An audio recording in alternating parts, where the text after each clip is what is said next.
Hello friend, ঘুম থেকে ওঠার পর বসে রয়েছি। কালকে তো হসপিটালে গেছিলাম ডাক্তার দেখাতে, কারণ এই এই দাঁতটা প্রচণ্ড ব্যথা। বলল যে কি রুট ক্যানেল না আরসিটি এসব করতে হবে।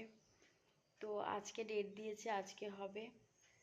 আর আমার ছেলেকে, তোমরা তো জানোই যে আমার বাড়িতে হাজব্যান্ড, আমি, ছেলে, তাছাড়া কেউ এখানে থাকে না। তো বাবানকে ননদের বাড়িতে রেখে আমি ওর স্কুল এখন তাড়াতাড়ি ছুটি হয়ে যাচ্ছে 10টা 50-এ, কারণ বড়দের পরীক্ষা, তাই 1 আর 2 ছুটি হয়ে যাচ্ছে।